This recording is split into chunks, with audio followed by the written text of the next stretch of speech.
Welcome to The Vital Point. I'm your host, Jonathan Schechter. If you are interested in transformational work such as plant medicine, psychedelics, breath work, meditation, somatic practices, cold exposure, yoga, and more, then my friends, you are in the right place. Welcome to The Vital Point, the podcast that is for practitioners as well as people new to transformational work looking curiously for more information and guidance. So, if you are new to this type of work, welcome. I'm your host, Jonathan Schechter. I am an integration coach and breathwork facilitator. I've also been meditating for about 20 years and do some mindfulness instruction as well. So, this podcast brings you leaders in the fields of transformational work, whether that's psychedelics and plant medicine work, breath work, or a myriad of other types of modalities. And my goal with this podcast is to not only introduce you to new modalities and practices, but help spark your curiosity to go out and actually practice them. So I hope you enjoy today's episode of the show. Hey everyone. So on this episode of the podcast, I wanted to try something different for a change. Every episode has focused on different transformational practices, specific modalities, right? Like people that are masters and practitioners of different things from breath work to psychedelic facilitation to ice baths, all different kinds of things. But in this episode, I wanted to talk about one of the things that we work with when we're doing transformational work, and that specifically is working with grief. Usually I would say when we come to transformational work, there's something that we're trying to transform, right? We're either trying to heal and improve something or like open up into something like working on our creativity or connecting with our life's purpose. And grief is one of those things that is not really discussed or dealt well in Western culture. It's also something that we all process a little bit differently. And it's something that my own practices, meditation, breath work, mindset work, and resiliency, and definitely in different plant medicine ceremonies, has come up, and I've been able to work with, process, see it in a different way. And so for this episode, I was actually feeling somewhat triggered by some grief coming up. And instead of just sitting with it, meditating and journaling about it, which is what I would usually do, I decided to use my platform here with this podcast to talk about it a little bit. So I hope you get some value and can connect with the thoughts that I'm sharing. And I would love to hear from you how you look at grief. If you've really found some success with processing it, what did you do to help with that? Or just, reach out and connect and let me know that, you enjoyed the episode and you would like to hear more episodes like this, because I definitely tried something different this time. So anyway, friends, I hope you enjoy this episode of the Vital Point podcast. Hello, everyone. Welcome to another episode of the Vital Point podcast. I'm your host, Jonathan Schechter. I'm just going to take a moment and open the space here, light a little Palo Santo. We are on IG Live, so just giving people a minute to join. And just opening the space. So I wanted to do something a little bit different today. I was already planning on doing a solo episode, and I had made a post earlier this week about, sharing some more of my story, some more of my own background, how I got here to be in this place. And that was my plan. So there wasn't a guest that I had planned for today's episode.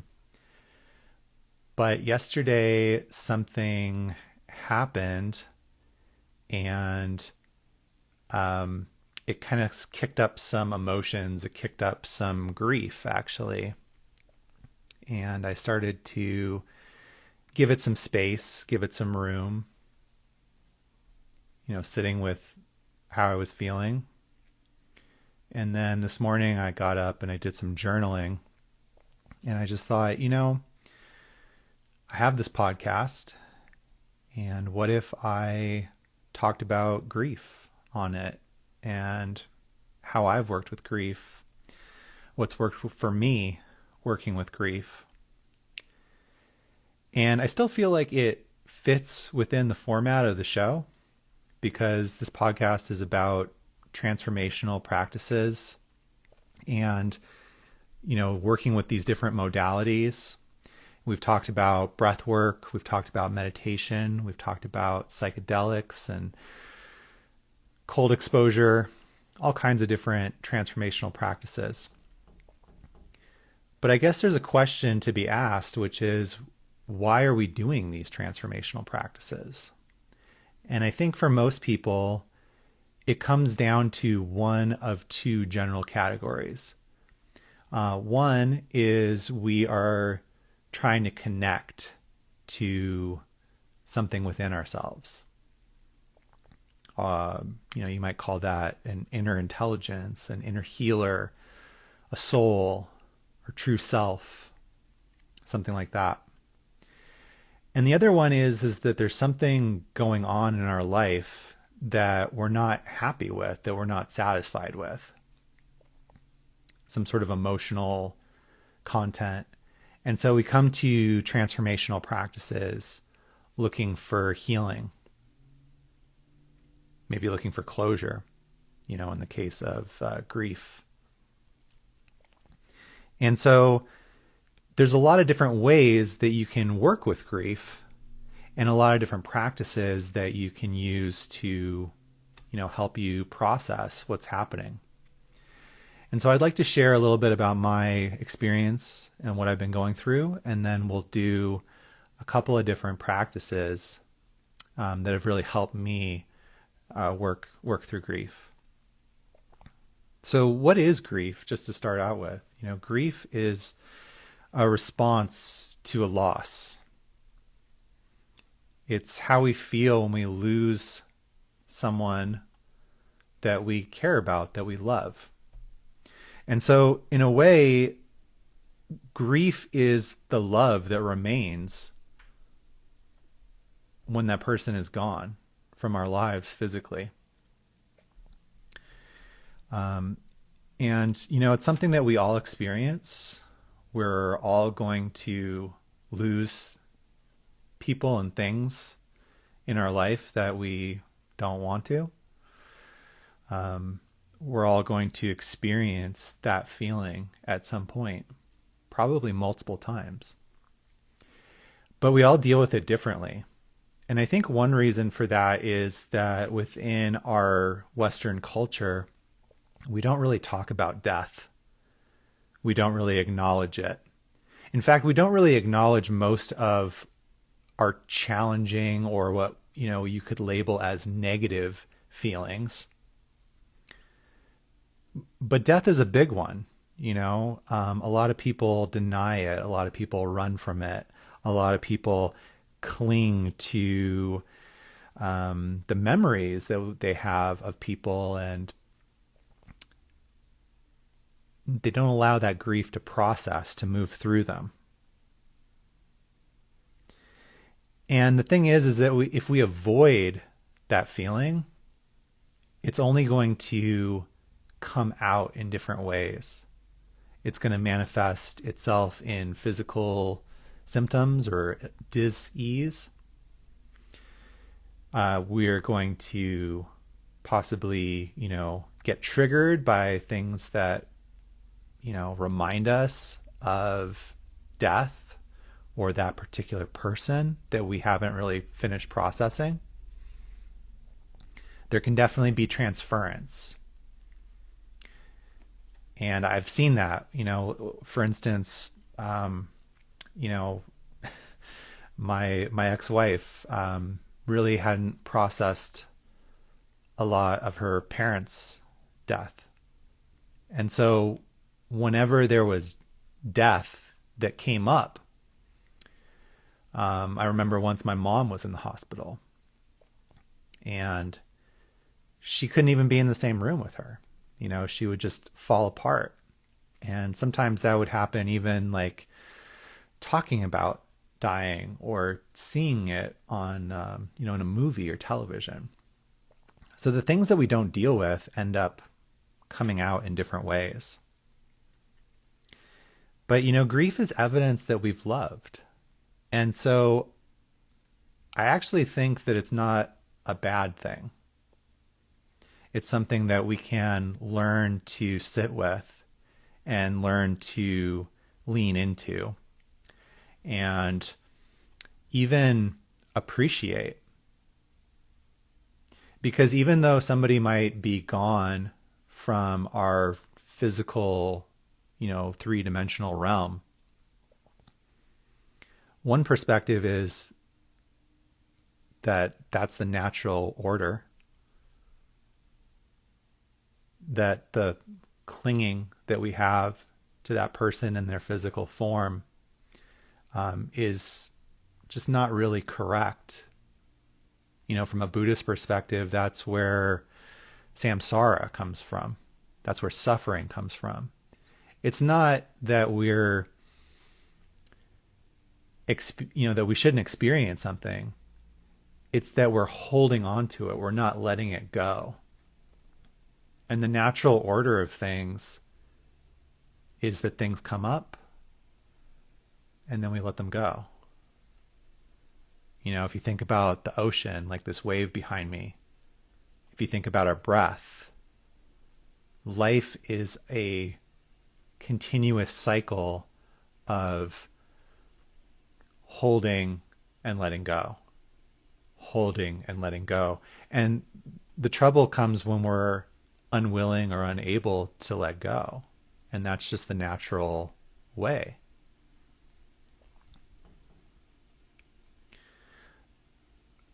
A lot of people think that grief is something that should be worked through in our own time and in our own way. But also, we need help with processing grief. Grief is something that we work through together. It's not something that we have to suffer in silence. Sometimes some of the most healing things for me around death have been sitting and talking with my family or friends, remembering good times, fond memories, remembering how that person touched our heart. And in that way, those memories, those things, the ways that person enriched your life will always be there. They become a part of you. And we don't have to cling to them. We can just feel them, we can sit with them, and then we can let it go. And, I just think that it's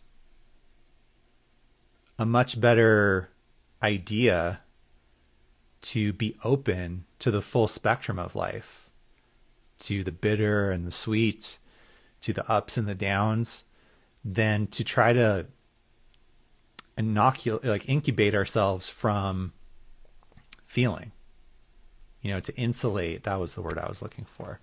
Insulate ourselves from, the possibility of feeling grief, feeling pain, feeling loss, because again, that grief is the evidence that we've loved. When a person is there, we can love them. We can say, I love you, I appreciate you. But then when they're gone, grief is that feeling that remains. And so would you rather not have experienced that at all?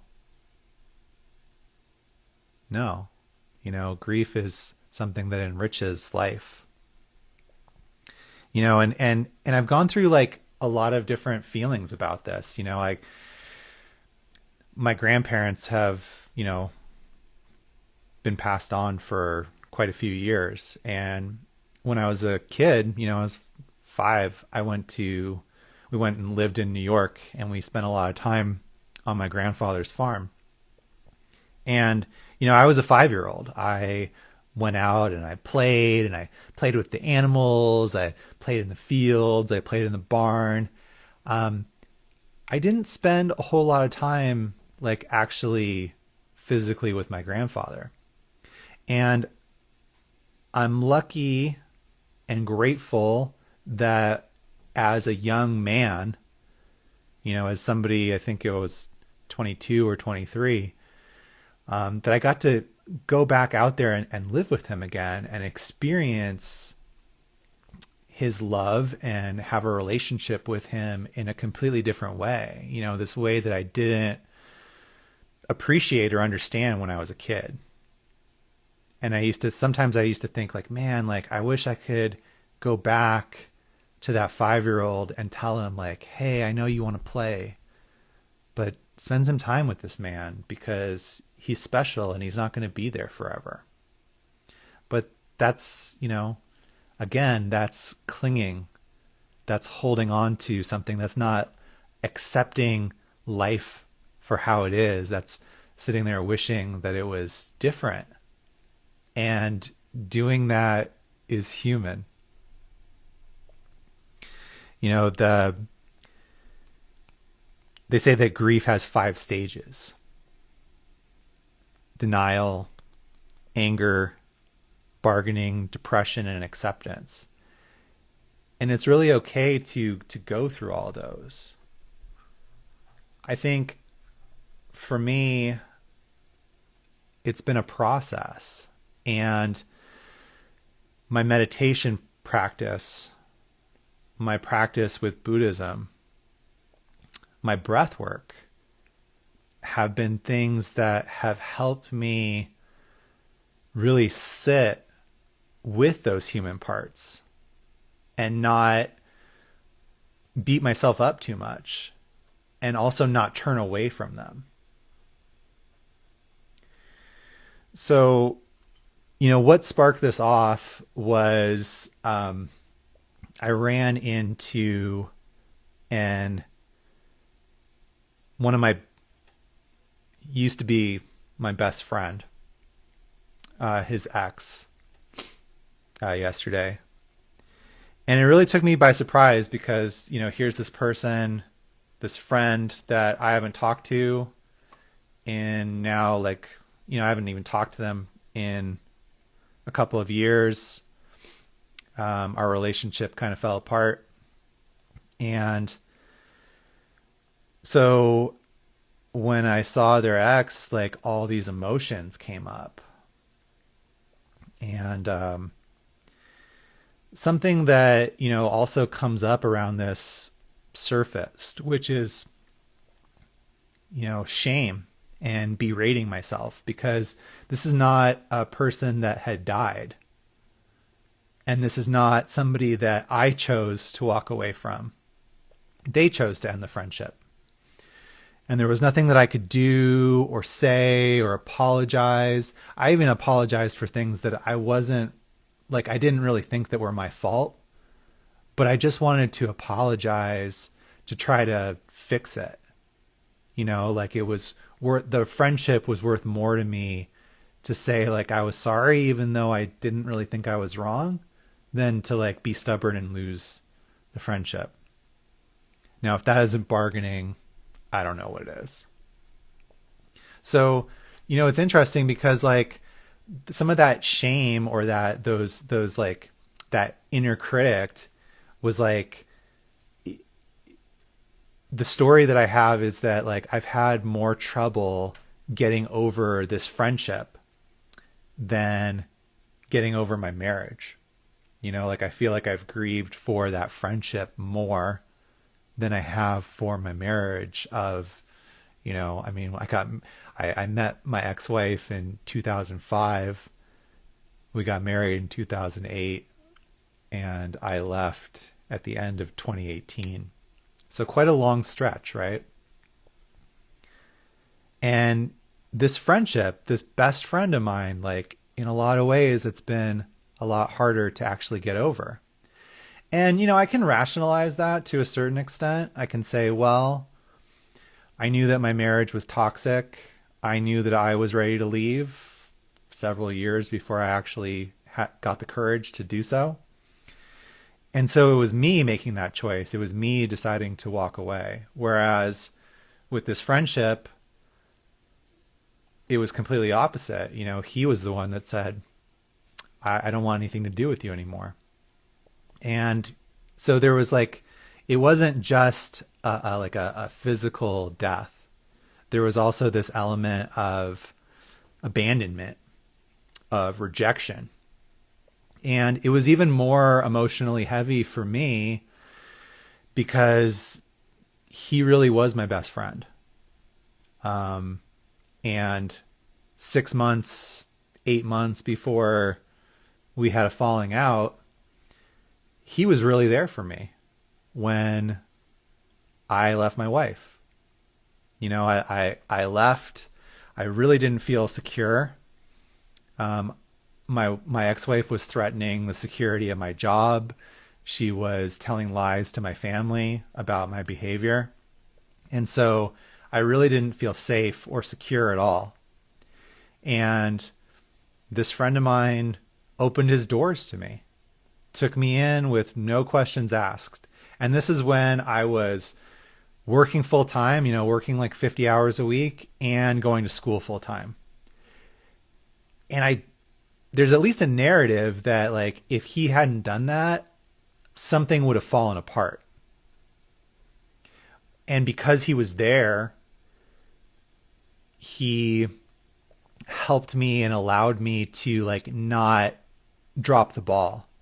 I didn't miss any work. I didn't miss any school.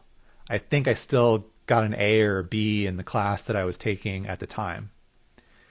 And that was because somebody was there to support me.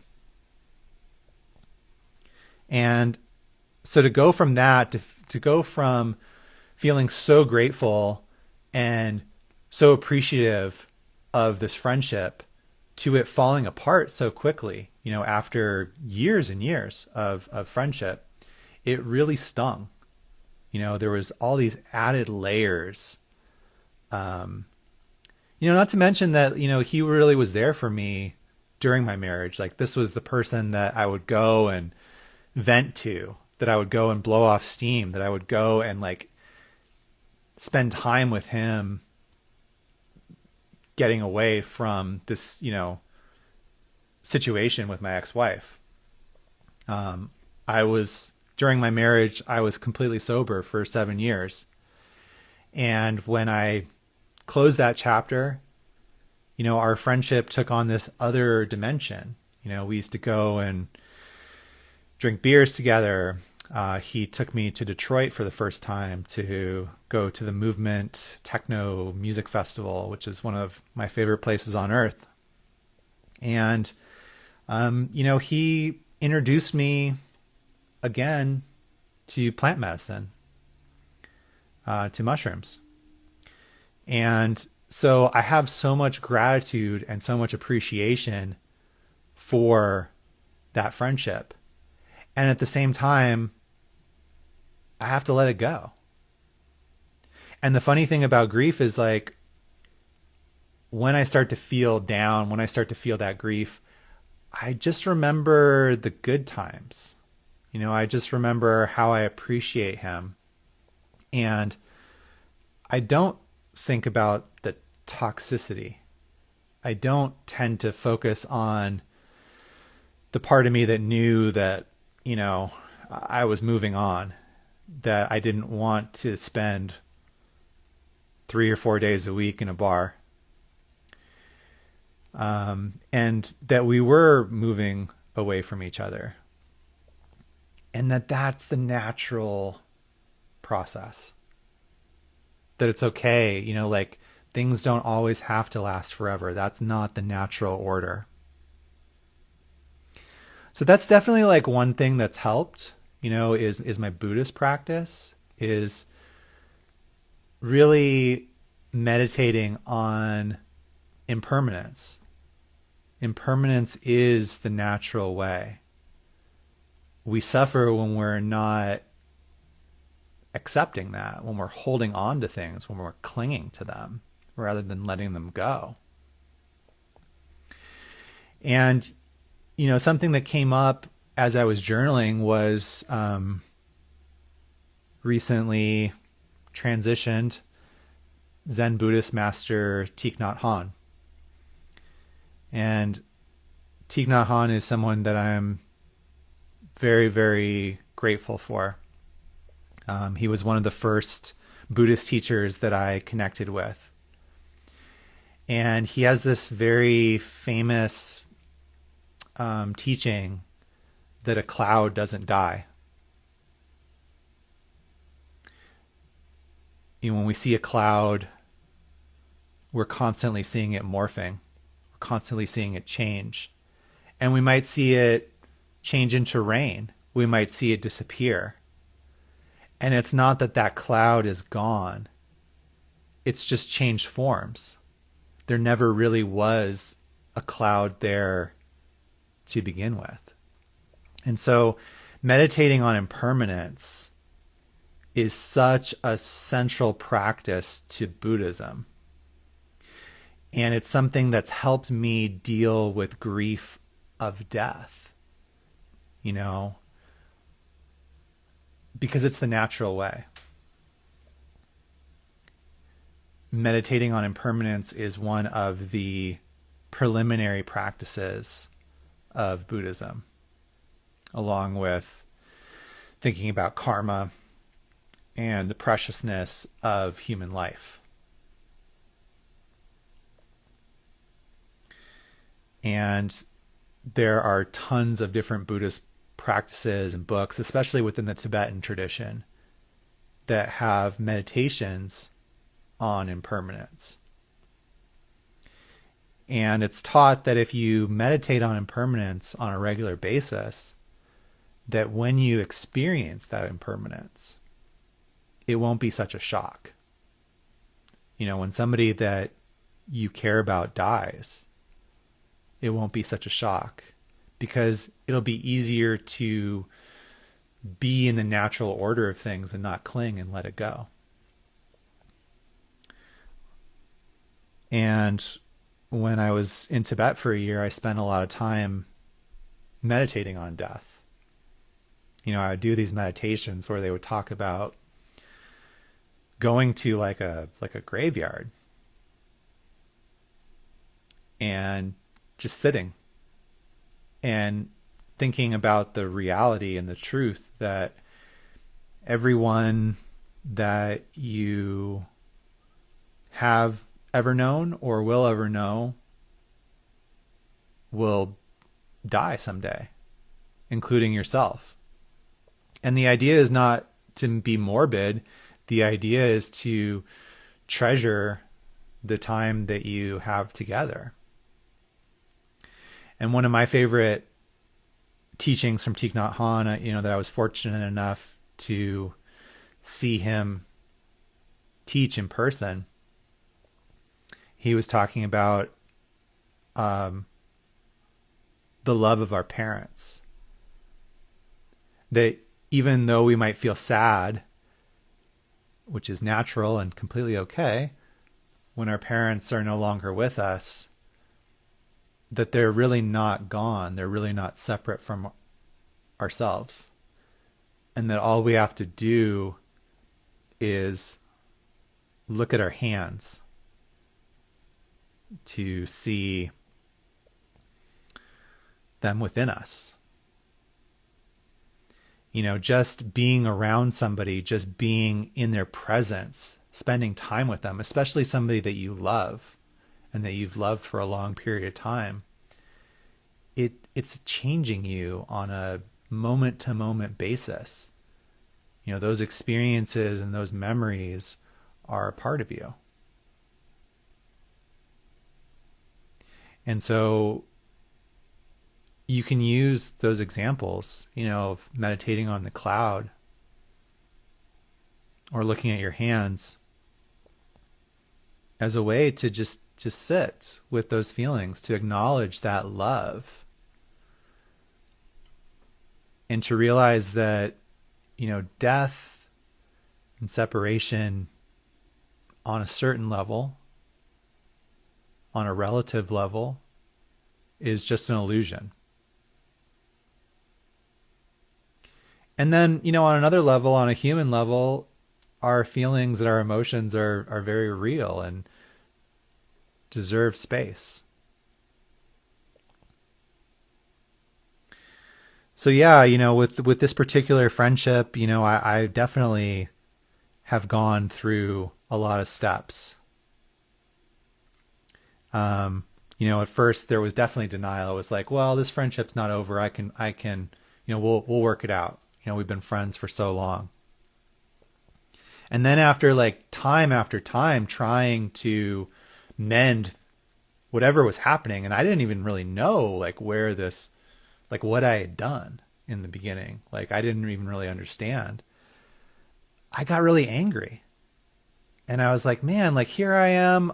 I love this person. I'm trying to care for them and doing everything that I can to mend this relationship. And they're just being an ass.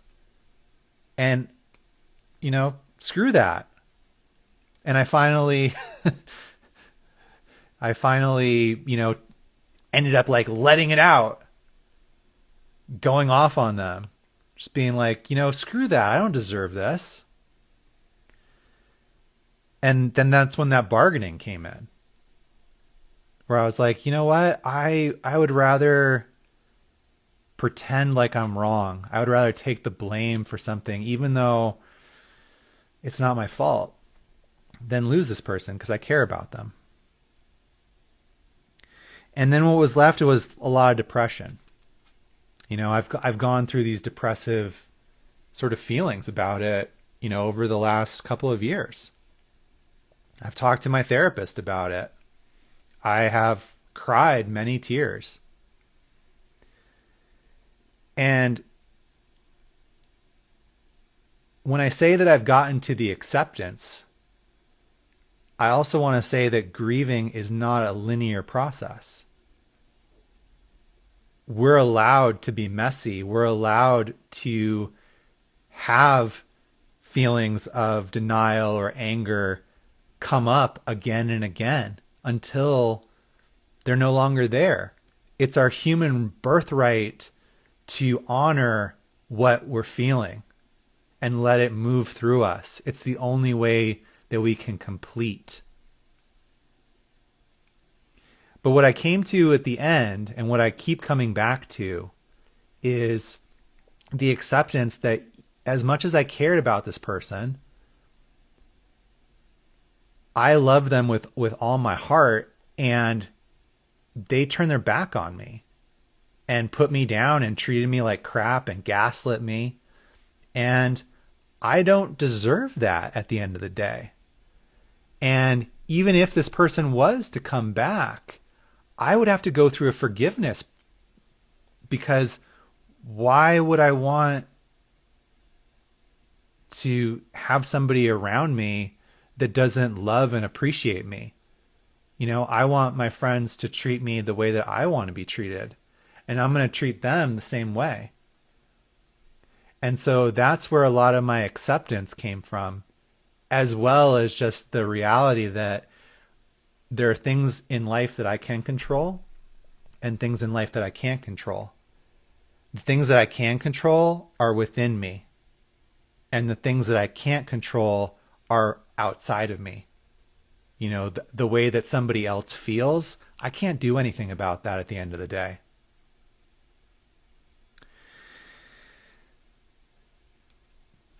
The thing that got me yesterday, as I was kind of processing, I'm a huge fan of the show The Wire. And I know that's a weird tangent to make, but there's a character in The Wire that, he has one of the most wonderful character arcs throughout the show. If you've seen The Wire, I'm talking about Bubbles, talking about Bubs. And during the course of the show, Bubs is a drug addict. He's a heroin addict. He's gets into trouble through that. And he ends up losing a young man that he's kind of mentored, that he's fathering and trying to keep from going through the same experience that he is. And he feels guilt and shame and sadness over that. And so for a long time, he drowns those feelings, within his drug use. And there's this wonderful scene towards the end of the show where he's taking a sobriety chip for being clean and sober for 1 year. And he finally starts to talk about it because his sponsor the whole time has been like, hey, I'm glad that you're sober, but you've got to talk about this to like let it go. You've got to be willing to look and sit with those feelings. And it takes him a year to even get around to that. But in this scene, as he's speaking, at this NA meeting, he says, there's no shame in holding on to grief as long as you make room for other things too. And I feel that. I feel that right here in my heart. Because grief is not something that goes away. Grief is something that will be with us forever because we love. That love that we have is also forever. And there was something that I took a lot of solace in when I was going through my divorce, which was this written passage, and I wish I had it in front of me so I could read the whole thing. But it talked about grief being like waves crashing over yourself. Like, you're in the middle of the ocean, you're clinging to this wreckage, and the waves are just coming one after another. And in the beginning, it's completely overwhelming. You don't think it's ever going to stop. And every wave just hits you so hard, and it's like, feels like I can't take it. And then over time, the storm dies down. The waves stop coming so frequently. Maybe they stop being so overwhelming. But you know what? Just when you like turn your back, just when you, out of nowhere, that wave might come and hit you. And it might not be as debilitating over time, as you process, as you work through it. But it's always going to be there. It's a part of us. And that's completely okay. And I think that embracing those feelings, embracing that part of our humanity, is an important part of this process.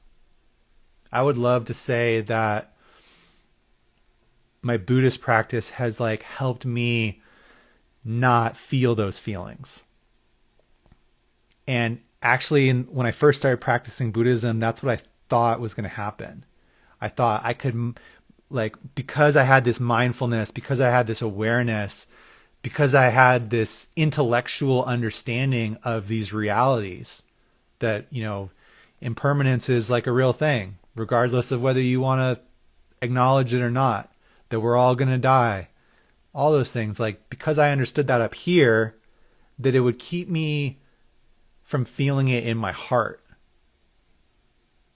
But that's just not the way that it works.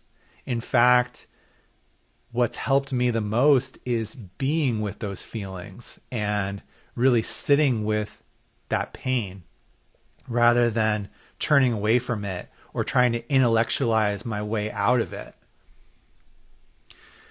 So as far as grief, we talked about sort of a Buddhist practice. We talked about meditating on the cloud and how the cloud doesn't really die. It just changes forms. And that's where we're at in our reality too. This body, this Jonathan Schechter, is going to die. But the essence, the energy is just changing forms. It's changing into something else. And what a wonderful time to remember this, with Thich Nhat Hanh's passing so fresh. I was reading something about, he said, as hard as it's going to be, because, people love him. They appreciate him. He's been such a wonderful influence in their life that they should, he said, don't build a shrine for me because I'm not there. That shrine that we build, it's not for them. It's for us. It's our way of processing the fact that they're not there in that physical form anymore. So he said, don't build me a shrine because I'm not there. And if you do build me a shrine, make sure you put a sign on it that says, I'm not really in here.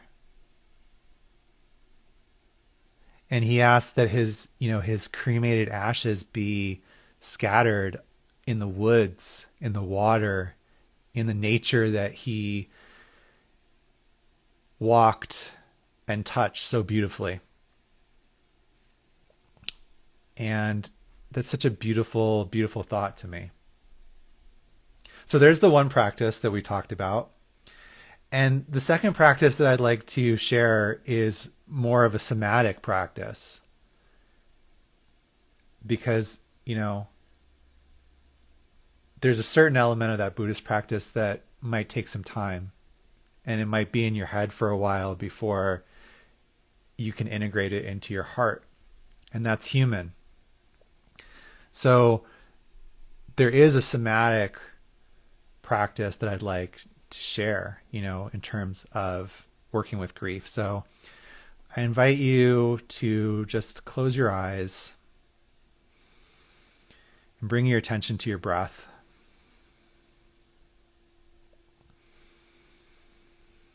And take a moment to notice where you feel supported and held.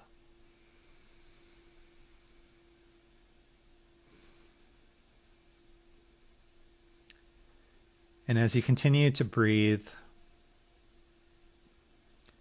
I invite you to get curious about where you're feeling that grief in your body. If it feels safe and comfortable, you might even bring up an image or a memory of that person that you're grieving.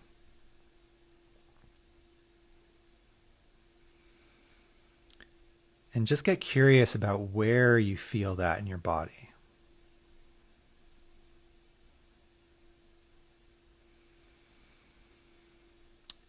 And now, just to ground yourself, bring your attention back to that place where you felt safe and supported.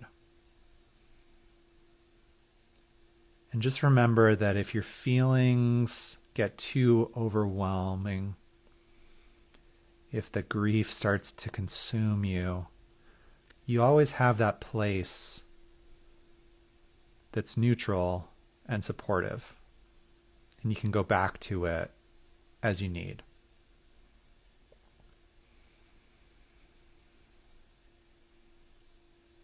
And now bring your attention back to that feeling of grief, wherever it is in your body. And I invite you to breathe around it. Don't try to go right into the middle of it. Just use your breath to feel around the edges of it, to get a sense of it.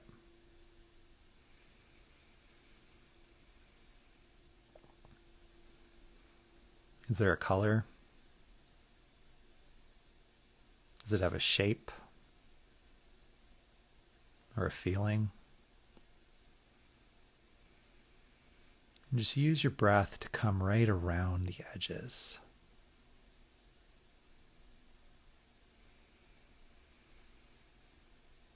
And from here, I invite you to just listen to your body and your heart. If you find this challenging, maybe just stay on the edges. And remember to go back to that place of support and safety as you need to. Within somatic work, we call this pendulation. Moving from that discomfort to comfort and back to discomfort. And if you're feeling comfortable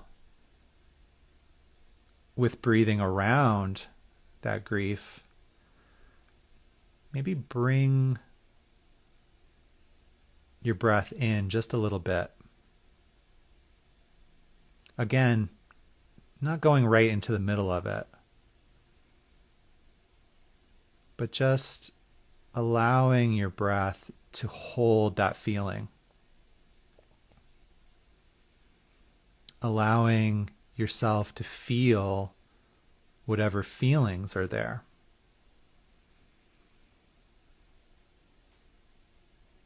If there's tears, let them come. If there's anger, let that be here too. Just know that your breath is supporting all of you, all of your feelings, and that all your feelings are valid.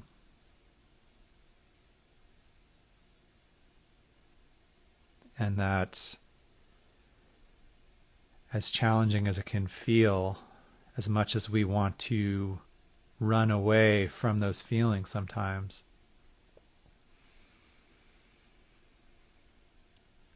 sitting with them, honoring them, feeling them is the way to move through them.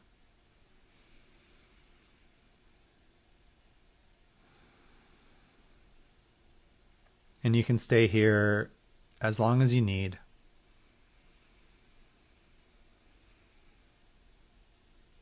Knowing that you're held. You have that part of your body that you can go to for support. That you have your breath to support you. And then it's okay to be just where you're at.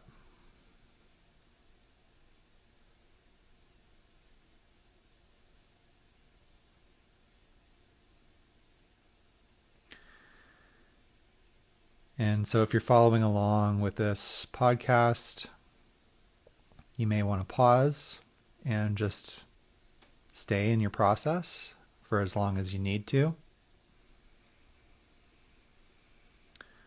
But when you're feeling complete, when you feel like that feeling has started to move or it's gone, I invite you to slowly open your eyes and just look around the room. And just notice, what do you notice? Just letting your eyes go from place to place. Just checking out how the room feels. And just being gentle with yourself.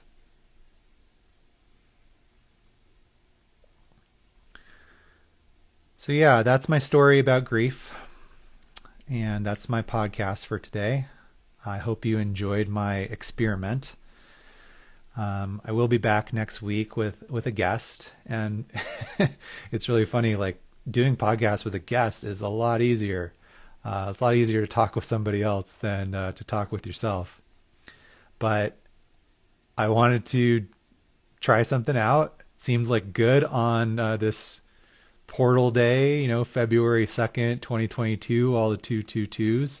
And I really appreciate the love that I'm getting in the live right now. So yeah, if you enjoyed this, please send me a message. Let me know, because, this is only episode 19 of the podcast. I'm still trying things out. I'm still figuring out how it should go. And so your feedback and your comments just really mean a lot to me in terms of, kind of having direction. I know what I feel like in my heart. That's why I followed it today. That's why I was like, okay, this is what I'm going to talk about today, because this is what's happening in my life, and this is what's helped me. And my hope is that these practices can help you as well. So until next time, my friends, have a wonderful rest of your day and keep practicing. Cheers. Thanks for checking out another episode of the podcast. I hope that you not only enjoyed it, but that you feel inspired to go and do some practice of your own. Whether that is something that is a part of your regular routine, like meditation or breath work, or trying something new, like taking an ice bath or starting a new mindset practice. Maybe you feel curious to something that you've been called to try, working with a new teacher, a new facilitator, or maybe even working with psychedelics or plant medicine in whatever way is safe and legal for you where you live. My hope is that you are, curious and continue to expand your transformational practice, and that this podcast inspires you to continue doing that. As always, if you can follow or subscribe to the podcast on whatever platform you're listening to it on, it definitely helps. And if you can leave a review, even just a few reviews really help to push the podcast up in the algorithm and help make it more visible to more people. I'd love it if you shared it with your friends if you're finding it valuable or interesting. As always, follow me at Blue Magic Alchemy on Instagram, all one word. And if you're interested in learning more about breathwork, or you'd like support integrating or preparing for self-development and transformational practice, reach out to me at bluemagicalchemy@gmail.com or at Instagram to set up a discovery call for Instagram coaching. Until next time, thank you, be well, and keep practicing. That's the vital point.